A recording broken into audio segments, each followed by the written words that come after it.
Hello everyone! Magandang hapon, magandang araw sa inyong lahat. At ito ang aking gagawin ngayong imbento na naman tayo ng gagawing dessert. So, ayan, nagbubukas ako ng aking evaporated milk. So, yan siya, bubuksan natin ang ating gatas. So, ayan, nabuksan na natin yung isa. Isusunod natin itong condensed milk. Ibap yung kanina na binuksan ko. So, ang susunod ay yung condensed na malapot na gatas. So, ayan siya guys. Binuksan na natin. So, ayan. Pwede na.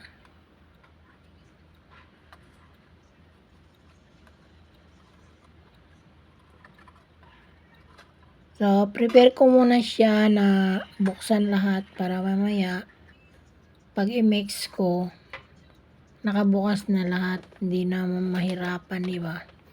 Tsaka yan, ang gagawin ko po dito ay avocado. Naghahanap kasi yung isa kanina ng mangga kasi yung ipapagawa niya sa akin kasi mahilig to sa dessert eh. So, ayan guys. O, diba? Ang kapal ng aking avocado, ang laman, tingnan nyo. Ang bigat niyan. Pero, alam nyo ba magkano yan? Ang mahal, 109 yata bili niya. 109 yata ang bili niya nito. So 100 lang is equivalent sa 180 yan sa piso. So, isa lang yan ha.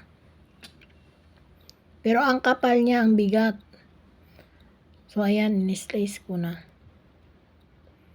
So, gagawa tayo ng dessert na avocado. Wala kaming mahanap na mangga ngayon kasi parang wala ng mangga. Mahal ng mangga nung ilang nakaraang araw. Pero ngayon, wala ka na makita sa palengke ng mangga. So, meron namang avocado. Sobra namang mahal. Nako, halos hindi naman makain. Uy. So, yan lang ang binili niya kasi wala naman siyang nakitang mangga. Kasi ang gusto niya talaga dito na gagawin ko mangga. Sabi ko, kung walang mangga, magsaging na tayo. Kung sige, gagawa tayo. Saging na naman. Saging, sabi ko sa kanya. Sabi niya, nakatikim na ako ng saging, iba na naman. So, ayan, nagbili siya ng avocado. So, ginanyan ko lang siya, ginayat-gayat ko lang siya. Instead, meron naman akong dito, pangkayod, pero yan ang inano ko. So, kinutsara ko na lang siya, guys. Ayan. O, diba? Ang kapal ng laman niya. Ang kapal, sobrang makapal. So, ayan, hinati ko siya kasi sobrang haba naman kung idiretso ko siya hanggang sa ilalim. So, kinat ko siya ng pahati tapos bago doon sa ilalim. So, 'di ba, ang dami niya. Dami niyang laman. Ayan. Masarap 'yan. So, ayan ang aking ipang toppings yung itong nasa plato. Gagawin ko siyang pang toppings siya. So, ito namang nasa mixing bowl, i-mix ko dito yung lahat na ingredients. Tapos, pag natapos na, bago ko ito i-toppings, itong nasa plato na inaano ko. So, isa-separate ko siya. So, ito siya, kasama yan dito sa tawag nito, sa mixing bowl. So, dinagdagan ko lang to yung nasa plato. So, ayan, ganyan lang.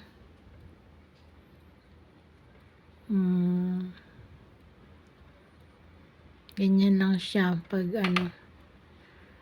nag-ano na lang, imbento kasi may nakita na naman daw siya tapos ganyan daw paggawa. So ako, inimbento ko rin kasi mahilig siya sa kain eh.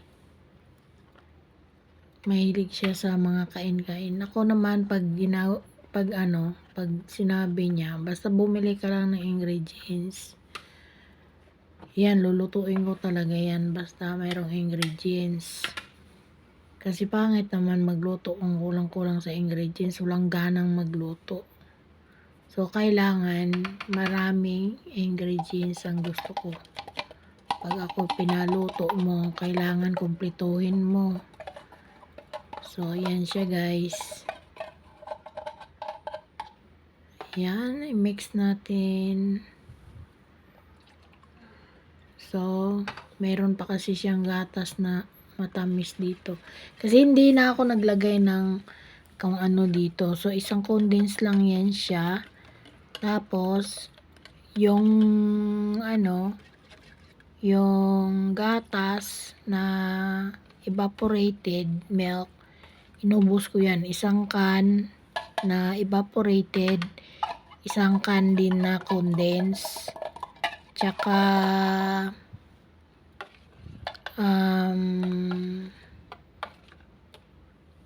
isang Nestle cream na yung sa pouch, isang Nestle cream.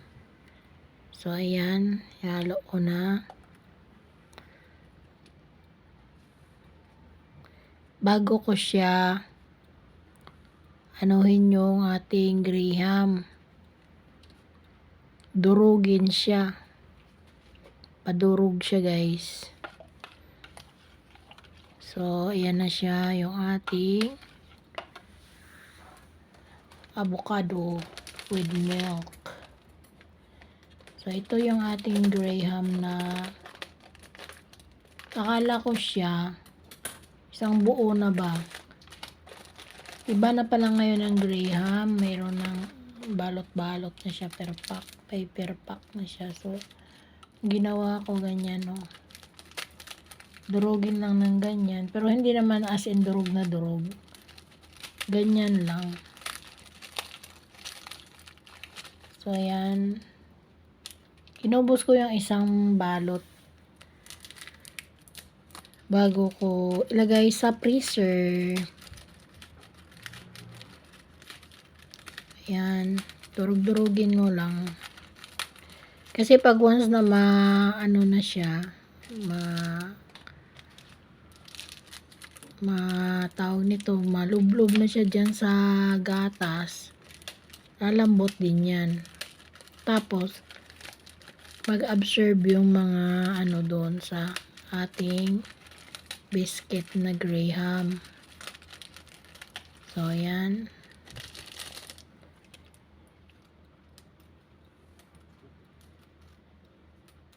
O, ganyan lang siya guys. So, habang ako'y mag-love shoutout muna tayo sa ating mga friends. And also to our mentor, Sir John Rocaberte. At sa kanyang mga channel na The Entertainment Hub, TCR Channel, John R. Mex Vlog. And to the Team Solid at saka Team Lokotoy. First is Manager Just Elise Elods Gaming. At sa kanyang partner na si OGBPH. At sa kanyang isang channel na si Yame Caraso Gaming. Kay Ma'am Shenrik, kay Sis Alicia Bataray, kay Sir Dinis, at sa kanyang kasama ang kanyang mga channel na Kuya Dinis Dance Kitchen, Kuya Pete's Glenny TV, Plantitos. At syempre hindi pa huhuli si Ma'am Bing, The Other Side, sa kanyang channel na si Nasi Gaming, at si Señorita Vlog. Siyempre, andyan ang ating mga Team Locotoys na si Ma'am Gabs kasama ang kanyang partner na si GPC Backyard, si Ma'am Lelet Life and Travel, Sir Saijen Hunter, Ma'am Irene Jordan, kay Ma'am Zeros, It's K, kay Sislin, SG Life, kay Sisi Jobs TV, kay Sis Chimix Portrait TV, kay Sisi Namex Vlog, kay Cavatenia Vlog, kay Sis Chinel Vlog, kay Sis Liz Channel, kay Janet Vlog, kay Ma'am Gemma Mex Vlog, kay Ma'am Winnie De Leon, kay Sir